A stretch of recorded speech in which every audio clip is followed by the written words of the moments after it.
Hello, Fightful Faithful. I am Robert DeFelice, and I'm here with a face you might know and a name you might know, Gregory Iron. Very big independent star, obviously the cerebral palsy having professional wrestler, one of the members of 440, terrorizing GCW. Greg, how you doing today? Doing great, man. We could sit down and finally make this happen. I've been a fan of yours for a long time, so this is cool. I had been a fan of yours since the MySpace days. I Yes. remember I had a friend who told me, hey, there's a wrestler with cerebral palsy. For those who don't know, I also have cerebral palsy, and I've been watching Greg since about 2009. So this is a great honor for me, and it's cool to sit down with you. Makes me feel really old. Yeah, me too. It's very strange. I was just about entering high school when I found you. Uh, so how are things, all things considered? Despite the pandemic, GCW's run some shows, and you've been on those shows with 440. You even had your own show as part of Fight Forever. Eric Bischoff did the intro. What was that like for you? How's the whole independent scene in 2021 treating Gregory Iron? Man, I'm luckier than most because a lot of guys have been out of work because of the pandemic. And while I'm not as busy as I was before the world changed, I'm fortunate to still be pretty active with wrestling, and GCW is making that happen for me. And just the 440 thing has really blown up since everything has gone down, especially I think what really helped us was right before the pandemic started is we had that big show in Jersey, Run Ricky Run, where we really started a riot after we beat Nick Gage, and I think that really helped our momentum once everything stopped because I think it gave people this almost this to be continued type scenario, like, okay, well, what was going to happen next? How long do we have to wait? And luckily, there wasn't too much of a break, but I think it really helped the popularity of the things that myself, with Shane Page, Atticus Kobe, Eddie Only, Bobby Beverly, or Brian have been doing. And I mean, we've been selling more merch than we've ever had in our entire careers. And just the social media presence is great. The videos that we've been creating is awesome. And just the overall interactions at GCW and other places that we go, just the real animosity and the heat that we have when we go places, which I feel like is hard to come by in this decade. It's been a really cool experience. Yeah. So let's talk a little bit about that because GCW and a lot of the popular independent wrestlers, it's very it's very much like a family. It's very the fans know the wrestlers know the fans, the regulars, they all interact on Twitter, and 440 has genuine heat. You will hear chants of RS pussy and just visceral heat. And what is that like for you knowing that you're actually able to get that reaction in an era where everything is so wide open? I mean, I love it because as a professional wrestler, we live in this time where kayfabe is dead and the wrestling fans are a lot smarter to the ins and outs of professional wrestling. But I think, and I've said this several times before, I think the only magic that we have is, as performers are those moments where we make people suspend their disbelief. And I think a lot of the fans that are chanting the things they're chanting and doing the things they're doing, they're in on the joke. They're in on the bit. I think they want someone to boo and they want someone to cheer because wrestling fans are smarter than I think most people give them credit for. But there are those people that can blur the lines between reality and fiction. And there's a genuine love for Nick Gage and guys like Esme and Alley Cat and Mance Warner. And there's a genuine hatred for anybody that opposes those characters. And I think that's a testament to the emotional investment that those characters have created for themselves. And I think 440 has just proved that in a day and age where I think a lot of people that follow professional wrestling or deep in professional wrestling have this belief that the athleticism is what really matters and there's shades of gray and we don't really need good guys and bad guys because everything's exposed. I think what 440 has done is proven that people do want to emotionally invest. I mean, can you imagine going to watch a movie where you can't really decipher if there's a defined good guy or a defined bad guy? I mean, there's so much television in this day and age where, for example, Breaking Bad, there are layers. Like you can start out loving someone and something can happen where you're sort of torn about how to feel about them. But either way, they create this dynamic where you're going to ultimately love them at some point or you're going to hate them. And I think that's the beauty of professional wrestling and what we're creating right now. I think we're just proving that you got to love someone and you got to hate someone, and people want that. I think that's a great way to put it. I know this day and age, it seems like they want so much transparency. And it's good to know that even though I think everybody knows Gregory Iron, despite the 440 stuff, is a good person behind the scenes, it's important that you're still able to get that reaction. That's because you guys are doing the job well, because we've seen a lot of heels who will just get cheered and maybe even work with that. So it's it's nice to see you guys, and specifically you, embrace that heel side, because for a long time you were just the inspirational wrestler that has cerebral palsy. So to see you show layers and add a new dimension is very cool to see. I appreciate that. Well, and it's one of those things too where not everything is just as easy as good and bad. Like just because I have a disability, as a character doesn't necessarily make me a good person. And I think that's what I wanted to show, that like I'm okay with embracing the idea that at the end of the day, when this is all over, I'm probably going to be known as the pro wrestler that had cerebral palsy. And that's fine because, like yourself, there's a lot of people with disabilities or know people with disabilities that are inspired by that story.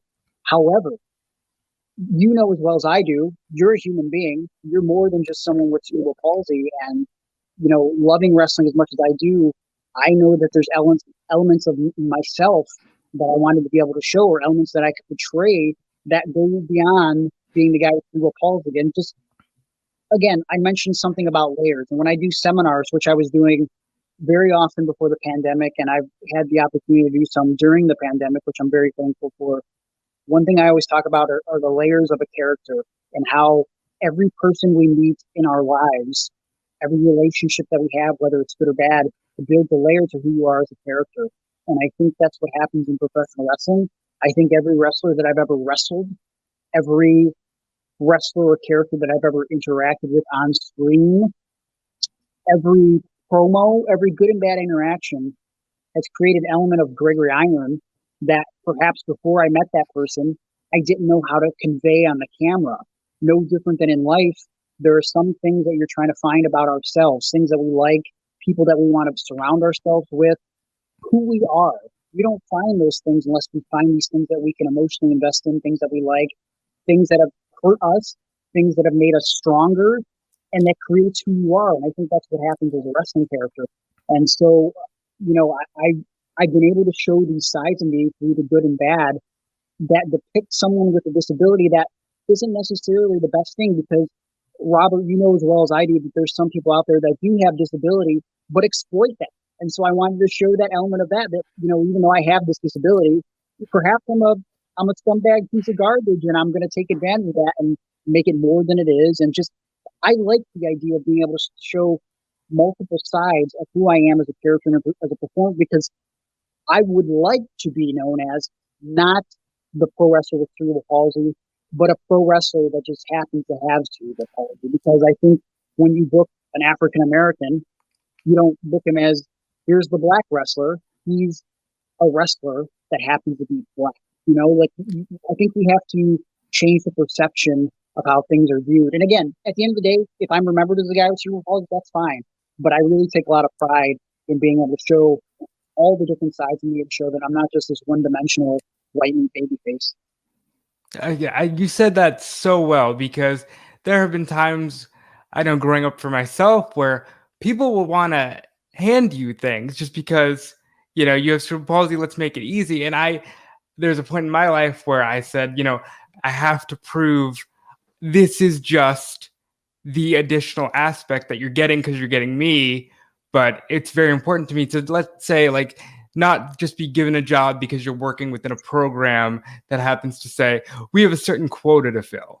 You want to be beyond that quota. And I think you nailed that perfectly. And now, I mean, there will be other wrestlers with cerebral palsy down the line, I'm sure, but you're always going to be that pioneer. And you've shown that there can be layers to being a wrestler with CP. But that being said, if we go back to the beginning, what was the original journey like for you? Because obviously, when you say I have cerebral palsy and people look at maybe something like your grip or something and they think, is this guy going to be able to protect me in the ring? What kind of hurdles did you face early on? It was really just a matter of finding my strengths and weaknesses in professional wrestling and accentuating the positives and hiding the negatives, but also, more so than the disability, I think people think that was the biggest obstacle, but I think the biggest obstacle was myself because, I don't know your exact experiences growing up, Robert, but I was bullied, I was made fun of, and then I didn't have the best home life. And so, especially after high school, I felt like I always had to be on the defense in high school. I didn't realize that there was a light at the end of that tunnel. So when I left high school and I got into professional wrestling, I thought that I had to tell people what I was going to do. I had that chip on my shoulder that in some ways it's good to have a chip to drive you. And to this day, I think there's still remnants of that chip, which are very important because I think as good as things get in your life, I think it's very important to remember how hard you work, the struggles that you went through to get to the moments that are good, the best moments of your life, because I think that is a reminder to keep working hard, keep busting your ass. But at the same time, maybe that chip was a little bit too big and I depended on that a little bit too much. And instead of showing people what I could do, I would tell them. And there was a moment early on when one of the guys that I really credit for a lot of my training, Josh Prohibition, he pulled me aside and he told me, "You're a dickhead and no one likes you because you run your mouth and you cause problems. And if you continue to act this way, I don't want to have my name associated with you. And you're going to blackball yourself from wrestling." And that was a wake-up call for me because I respected Josh Prohibition so much. Him and M-Dog 20, I think, were pioneers in independent wrestling, really transcending what an independent wrestler could do. You talk about guys that can really make a living on the independent level in 2020. I don't know if that's possible if it isn't for guys like Josh Prohibition and M-Dog who really transcended just the local shows by appearing in that backyard wrestling game back in 2003. I mean, that was my first exposure to them, and it made me believe that a wrestler could come out of Cleveland, Ohio, because before there was The Miz, there was really nobody. Like, we had Al Snow out of Lima, and that was pretty much all you could see on national television. And now today, it's crazy to think about.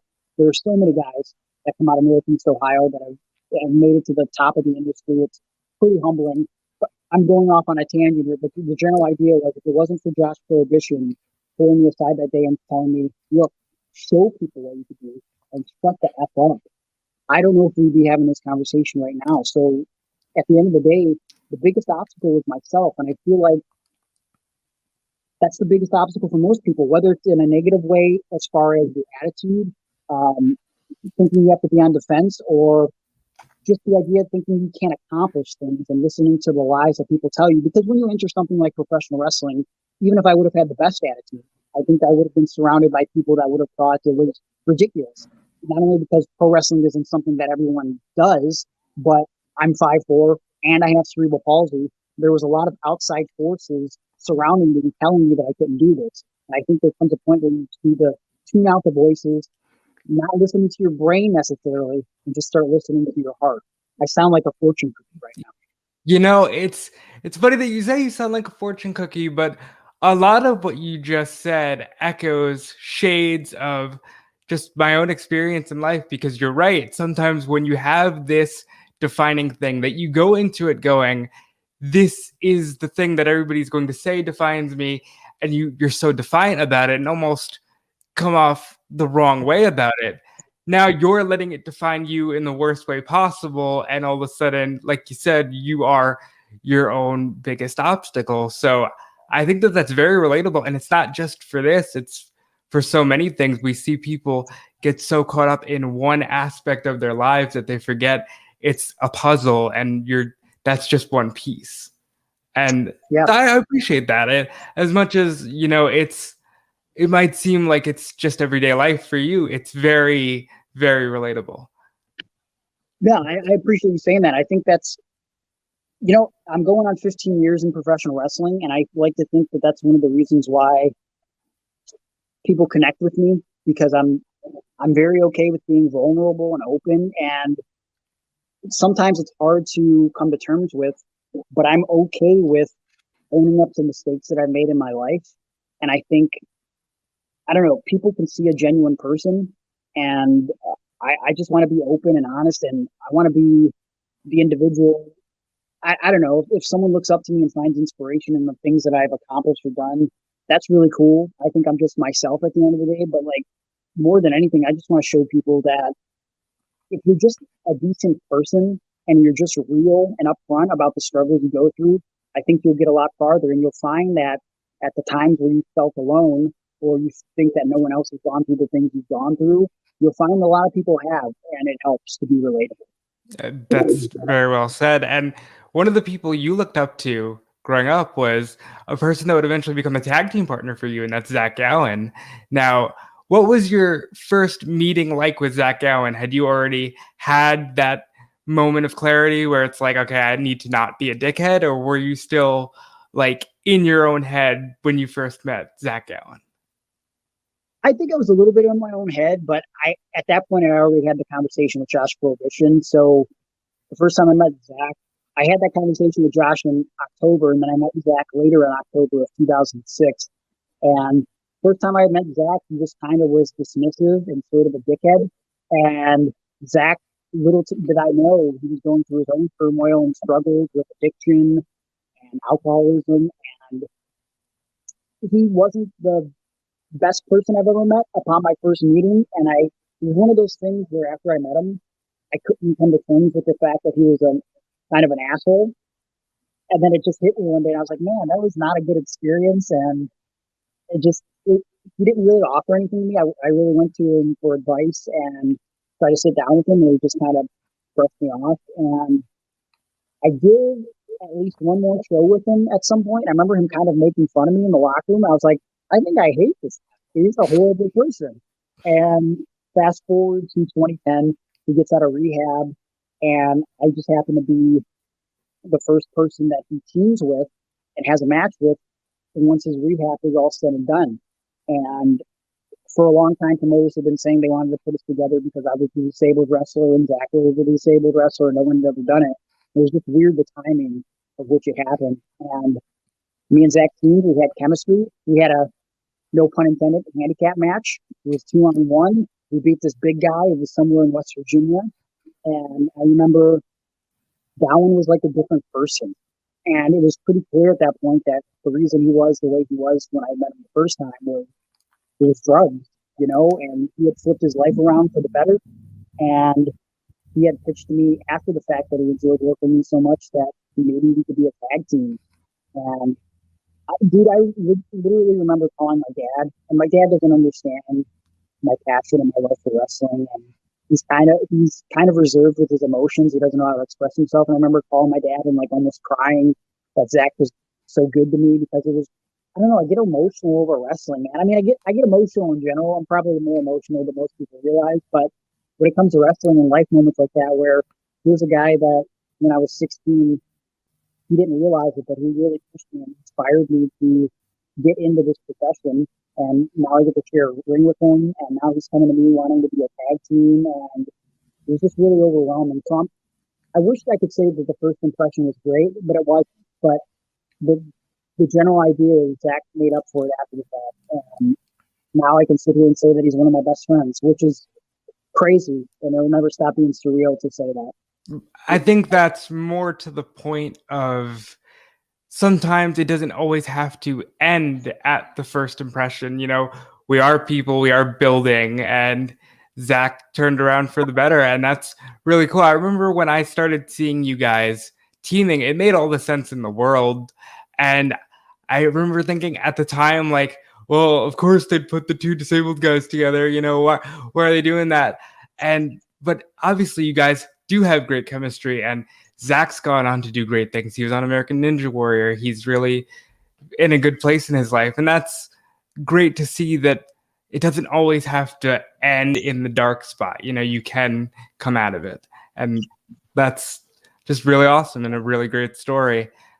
Now, when I started watching you, you were in Pro Wrestling Ohio, and you were wrestling a guy by the name of Johnny Gargano. Now, that's an indie name, and I'm sure we'll never get anywhere, but obviously, he's gone everywhere, and he's literally the prodigy of Shawn Michaels these days. What is that like for you as Johnny's friend to see, like, Shawn Michaels loves this guy? Triple H loves this guy. I mean, it's weird, but it's also not. You know, it's almost it's I mean, I'm biased because Johnny's my best friend and we lived together for so long and we trained together. I feel like in a lot of ways we found ourselves. We grew up together, you know, like both inside and outside of wrestling. And I think wrestling helped us do that in a lot of ways. But you know, I used to always tell Johnny when we were like working out and stuff that one day he was going to be in the WWE and he was going to be the champion. Like I don't know. I'm not very certain about a lot of things, but I've always kind of been certain about that because there's just something about Johnny. He's a different breed. I can't even describe it. Like he's like me in a lot of ways, which is why we're best friends. He'll never show it, but he's got the stupid sense of humor that I have. I mean, he's showing it kind of now on NXT, but he's a little morbid off camera and he's got a little bit of a dark sense of humor and he just jokes about ridiculous stuff. And that's why we communicate well. But he's a hard worker. He's dedicated. And, you know, he would tell me back in the day that when he'd go to sleep at night, he had a hard time shutting his brain off. And I would always say, why are you such a weirdo? Just go to bed. And he would say, I keep thinking about wrestling and I'll think of spots. And it's something I talked about on my podcast with him, Iron on Wrestling, because I don't think anyone else knows that about him. And so I was able to pull that out of him because I asked him if he thought that's why he was on a different level and if he still does that. And I don't know, I think he's more, maybe that was a little bit of an insecurity with him, but he thinks about wrestling nonstop. I mean, he's able to sleep better. Maybe that helps that he has a beautiful wife and everything. But you know, it's always going on in his brain.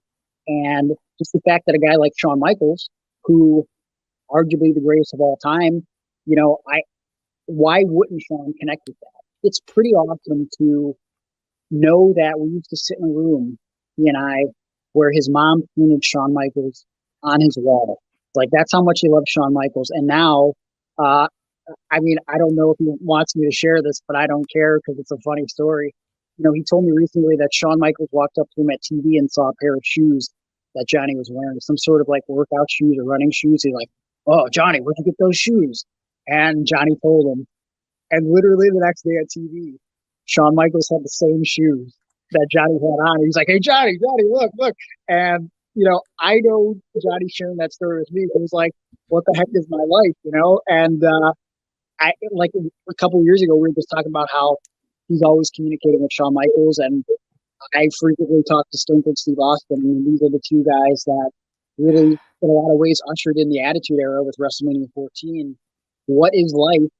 Like, well, how is this happening? And Johnny was like, let's just go with it. And I said, yeah, let's just go with it. Like, why is this happening? Who knows? Who cares? It's happening. And it's pretty cool.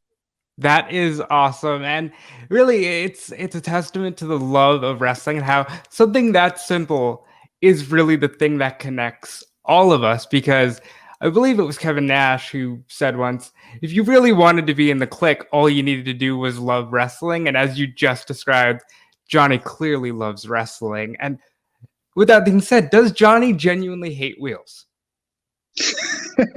He's not a fan, man.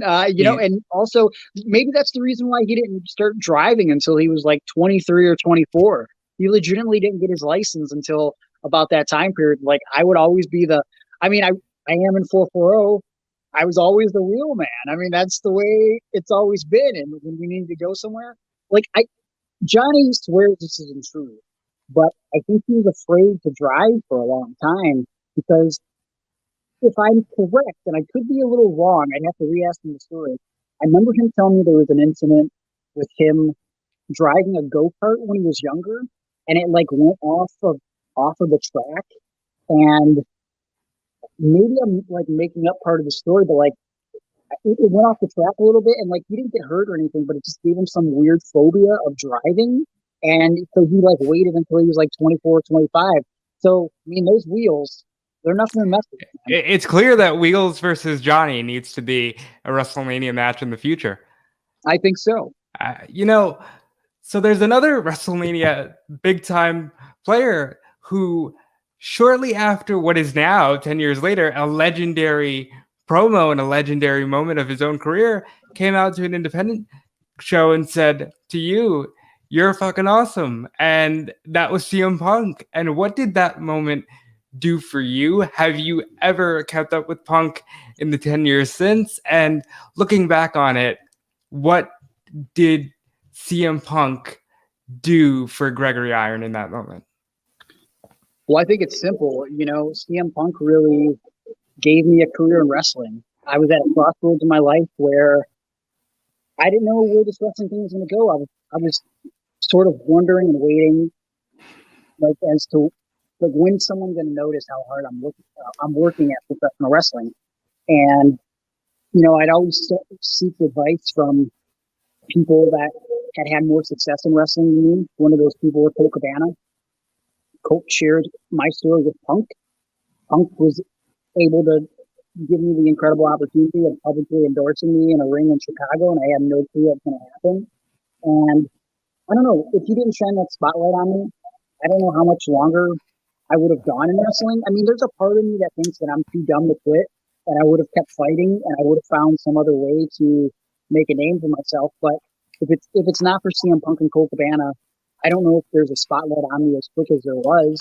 And as far as keeping up with him, we had a long conversation that night in Chicago, probably for like 45 minutes or an hour. It was one of the coolest conversations of my life. And it didn't even seem real because just none of that day, that evening, that moment made sense. I don't know if it ever will because I loved CM Punk. He was one of the reasons why I wanted to be so dedicated to being straight edge. And as far as keeping up with him, literally the only thing that we've done in the years since is we've exchanged tweets about Sheets and Wawa back and forth because he's a Wawa guy and I'm a Sheets guy. And I don't think I heard from him for about 7 years. And then all of a sudden he just started tweeting at me about Wawa being better than Sheets. Me and the Blade, Andy Williams, or the Butcher. And just that's what we tweet about. We tweet about Wawa and Sheets. It's really weird and random.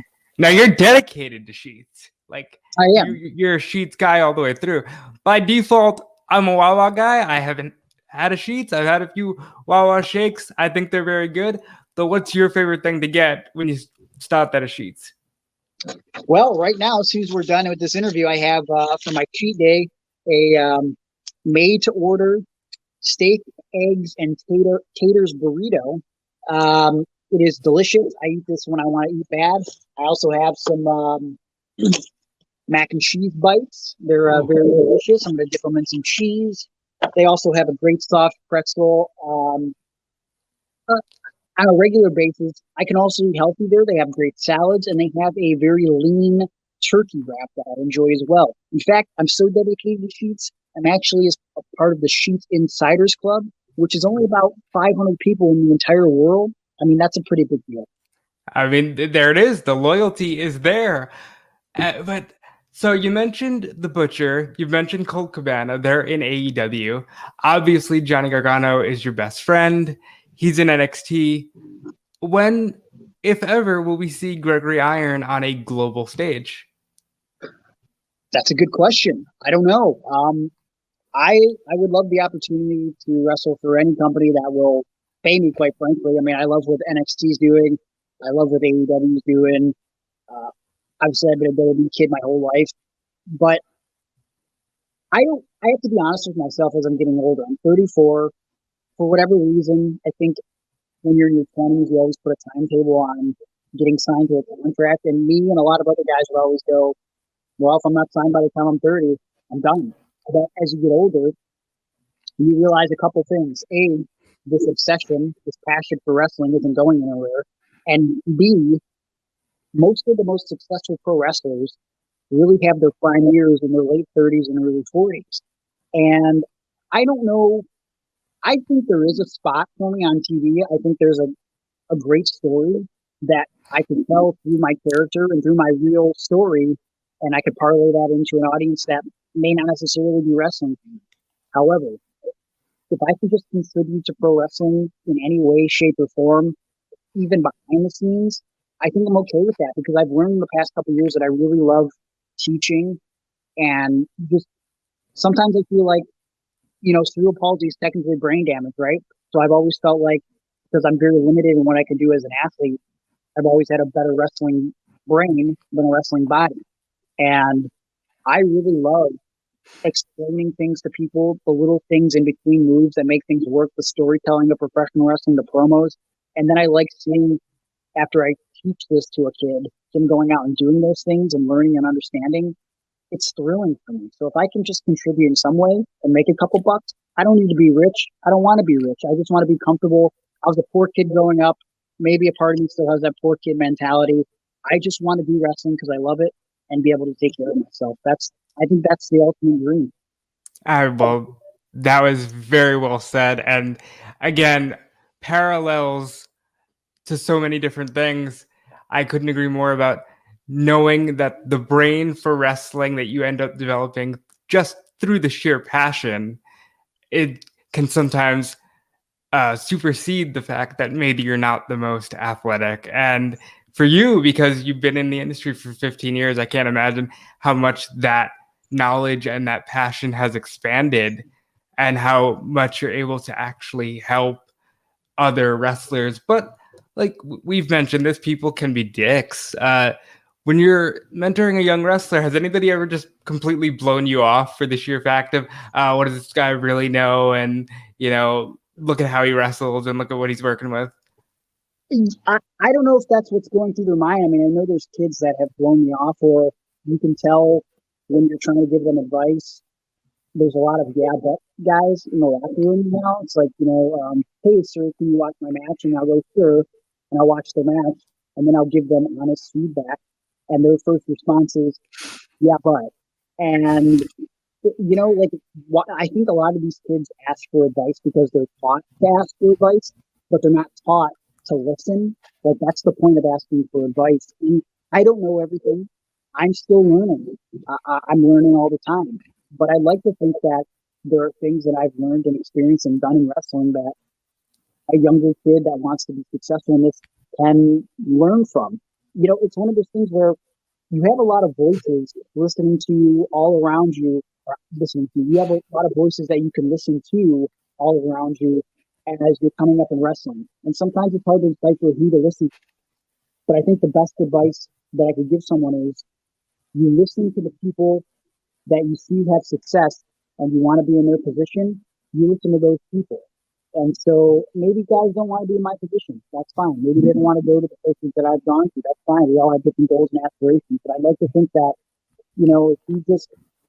if you listen to the guys that have done things, I think you'll get success. And you'll find that if you genuinely want advice from someone that has had success, it doesn't cost anything. And those people will be willing to share that advice because they want other people to be successful. So you just gotta ask questions. Again, if I didn't ask questions at Colt Cabana, my thing with CM Punk doesn't happen.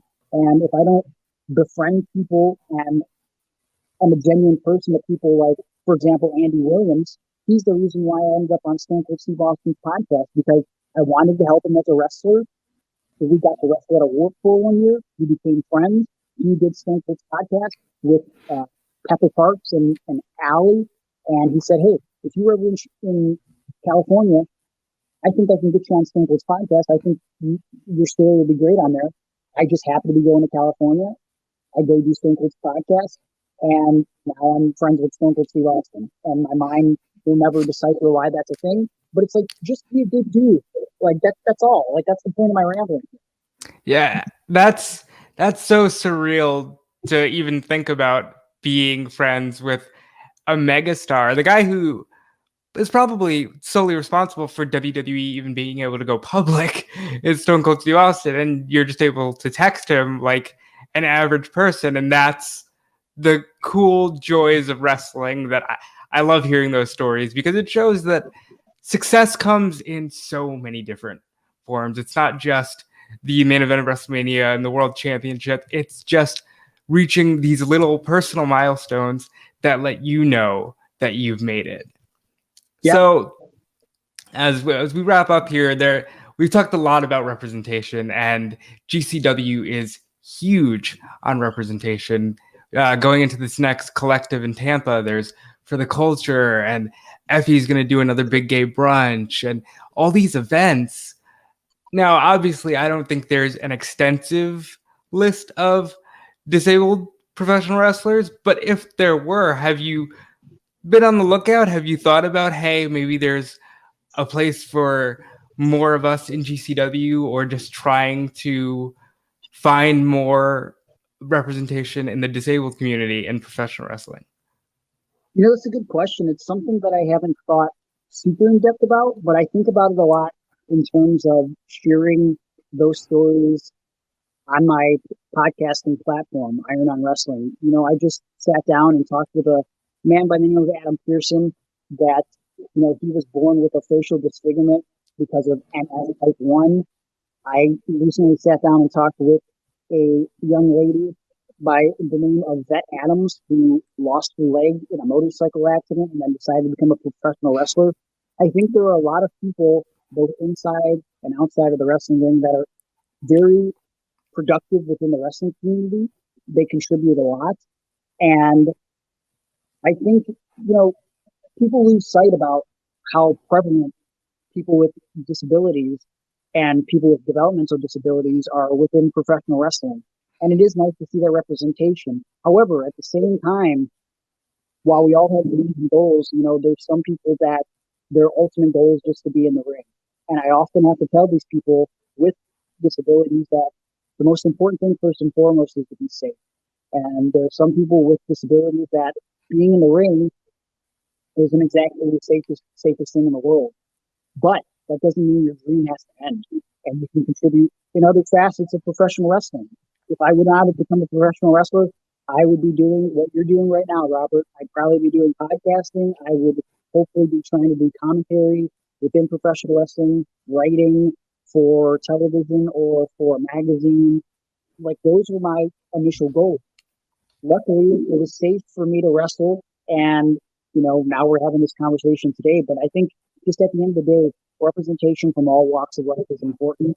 And if I can be some sort of beacon of hope for the disabled community, I love being that. And I think there are a lot of talented athletes out there that, are missing limbs, that have disabilities, mental and physical, that have done a lot of things in professional wrestling that no one thought possible. And just a couple decades ago, maybe they wouldn't even got a chance for that. So to be able to sit here today and see so many representations in that community in professional wrestling, it's a pretty cool and powerful thing. Well, again, personally, I thank you for at least opening the door to say, hey, this is possible. And I'm sure I'm not the only person over the years that's told you that. So it does matter. And I am grateful for you. Now, I know outside of wrestling and your podcast, you also do a lot of motivational speaking. Tell me about that, and tell me about why that is something that you feel through the years has helped you spread your message just as much as the world of wrestling. Motivational speaking has been literally, and I'm not joking, it's the only thing that I've ever done in my life that has given me the same feeling that professional wrestling does. And it's wild to even hear myself say that, because I don't know if there was going to be anything in my life that I ever had the passion for that I have with professional wrestling. But there's something about, even for a moment, being that person that goes into a school and talks to a kid and is like, to be able to be that person that I needed when I was a kid, and sort of connect with these young men and women and know the struggles that they're going through, and being able to be vulnerable with them and them open up to me and share their stories to make them feel like they're not alone, to be that person. I mean, it feels just as good as suicide diving out of the ring, man. Like, there's a feeling that I get for pro wrestling that I couldn't find in any other walk of life. And I don't think it's because I couldn't find something that requires me to yell or jump or pretend to be some crazy person sometimes. Like, doing that crossbody or that suicide dive, that gives you a certain feeling. But at the end of the day, it's all rooted in passion. And I think when I speak to kids, it's rooted in passion, and just to be able to be relatable to them and to help them with their struggles and to hopefully connect with even one person on a deeper level to where they see me and they go, you know what? This weird handicapped guy is doing it. Why can I be a weird, whatever I am? Why can't I just be a weirdo and be successful at my dream? Like, that's a pretty powerful thing, and I'm happy to be that guy. It pays nice, but at the end of the day, too, like, it gives me a feeling, the same thing that wrestling gives me, that money can't buy, and that's what's the most important thing to me, because money comes and goes, but this is all we have at the end of the day when we go to bed at night. And just, I love speaking to kids. It's amazing. Very well said. And obviously, you're going to continue on your journey in wrestling. 440, I'm sure, will have a lot of representation in Tampa for WrestleMania weekend and plenty of times before that. So where can the fans catch you on social media, in the ring? Where is it that we can best support Gregory Iron? Well, if you want to support me, you can support the podcast first and foremost. We drop episodes every Wednesday, Iron on Wrestling, on iTunes and all major podcasting platforms. And if you like what you hear from Iron on Wrestling, we have a Patreon, patreon.com/Iron on Wrestling, where not only do you get podcast material a day early, you get extended podcasts, you get bonus bonus episodes, but you actually get bonus stuff from my career. And I'm even more vulnerable on Patreon than I am in real life on social media. I share stuff that I'm not going to share on social media, pictures, videos, old matches, full events. There's so much on the Patreon. It starts at just $3, and I'll follow you back on social media so we can DM directly all the time. And it's not just a content creating community. I think we're creating just a pro wrestling community in general. You know, it's not about the content. It's about like these connections. When we get off of here, I'm going to do a Zoom call with guys that pay $5 and up, and we talk for an hour, sometimes 2 hours, once a month. It's a cool experience. So I suggest you check it out. That's patreon.com/Iron Wrestling. And then you can follow me on Instagram at Gregory_Iron, or you can find me on Twitter at Gregory Iron. And if you want to book me for wrestling or motivational speaking, perhaps a seminar, I'm available to DM for those things. All right. And because I need a wacky headline for this, and I'm sure you'll be the guy to answer this, who would Johnny Gargano say wins in a fight, the Teenage Mutant Ninja Turtles or DX? Man, I think he's picking the Turtles. I mean, they can use their weapons, right? I mean, that makes the most sense. That is true. I mean, when you put it that way, yeah, that's pretty black and white about it. That's true. They got weapons. DX, they do have a tank, though. They might be able to make it work with the tank. That's true. And if we pick the Ninja Turtles from part two, the part two of the movie, they actually weren't allowed to use the weapons in that movie because part one was rated too violent. So I guess if we're thinking in terms of that, I don't know. Maybe it will just be a draw. I don't know. I can't pick one or the other. That's rough. That is rough. Greg, thank you so much for taking the time, and I look forward to hopefully doing this again very soon. Thank you. It was a pleasure. All right, guys. So again, if you want to check out Greg, follow him on Twitter at Gregory Iron. Follow everything we're doing at Fightful Wrestle. Follow Fightful Select. Subscribe today. You got all your breaking news. Sean Ross Sapp breaks all the news every day. There's always something dropping. So keep supporting. And until next time, we're out.